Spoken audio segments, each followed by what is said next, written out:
Hello বন্ধুরা, কেমন আছো? আশা করছি ভালো আছো। আমিও ভালো আছি। দেখো, আমি গিয়েছিলাম জহরতলা পুজো দিতে। সবাই যেন জহরতলায় কেমন ভিড় হয়। দেখো, সকালবেলা কুয়াশা আছে, তাহলে ভাবো কত সকাল আমরা বেরিয়েছি। দেখলেই মন্দিরটা দেখানোর পর আমি ওখান থেকে ফুল, আলতা, সিঁদুর সব কিনে নিলাম।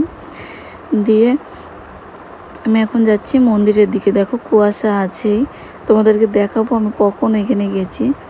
দেখো, এবার আমি মন্দিরের দিকে চলে যাচ্ছি। আর তোমরা যদি যেতে চাও তো একটু সকাল সকাল যাবে, তাহলে ভিড়টা কম পাবে। আমি এত সকালে যেও 6 জনের পর ছিলাম, তাহলে ভাবো কত তাড়াতাড়ি তারাও গিয়েছিল। এরপর দেখো আস্তে আস্তে সব দোকানপাট খুলছে। দেখো চারিদিকটা কি সুন্দর ফাঁকা ছিল দেখে আমি ভিডিওটা খুব ভালো করে নিতে পেরেছি। দেখো, এই মন্দিরে গণেশ ঠাকুর আছে আর বজরংবলী আছে।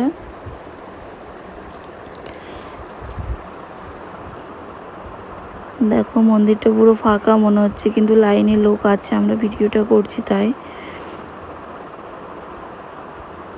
কত সুন্দর লাগছে তাই না? এই দেখো, পুজো হবে এখন। আমরা ঢুকে গেছি মন্দিরের অঞ্জলি দেওয়ার জন্য। এই যে পুজো হচ্ছে, আমি সাউন্ডটা কেটে দিয়েছি তাই।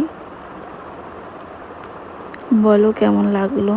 আর আমার ভিডিও দেখার জন্য তোমাদেরকে অনেক অনেক ভালোবাসা ও ধন্যবাদ। পুরো ভিডিওটা দেখবে, আশা করছি ভালো লাগবে।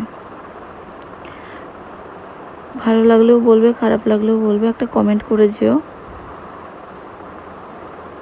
দেখো, মায়ের রূপ দর্শন করো, কত সুন্দর লাগছে মাকে। আমরা গিয়েছিলাম ভোর 5টার দিকে, ওইখানে পৌঁছেছি 5:30টায়। পুজো দিতে দিতে 9টা বাজে। এরপর দেখো আমাদের অঞ্জলি দেওয়া কমপ্লিট। এবার আমরা বাইরে চলে যাব। এরপর দেখো আমি একটু মেহেন্দি পরে নিলাম। অনেক দিন থেকে পরি নাই মেহেন্দিগুলো, আগে ছোটোবেলায় খুব পরতাম, তো হঠাৎ দেখলাম, দেখে একটু পরেই নিলাম। কেমন লাগলো অবশ্যই বলো মেহেন্দির ডিজাইন। আর দেখো কত ভিড় হয়ে গেছে, প্রায় তখন বাজে 9:30 বাজতে চললো। প্রচণ্ড ভিড় হয়ে গেছে। এরপর আমরা একটু কিছু খেয়ে নেবো, ওই জন্য চলে গেলাম ডালপুরির দোকানে। দেখো, পদ্ম পাতায় দিয়েছে, হেভি টেস্ট লাগলো খেতে। আর চারিদিকটা দেখো এখন কত লোকে ভরে গেছে। এখন প্রায় 9:30 বাজে। আর আমার ভিডিও যদি ভালো লাগে অবশ্যই একটা লাইক, কমেন্ট, শেয়ার করে দিও বন্ধুরা। আর যদি তোমাদের ভালো না লাগে তাও কমেন্ট করে জানিয়ে। দেখো 9টা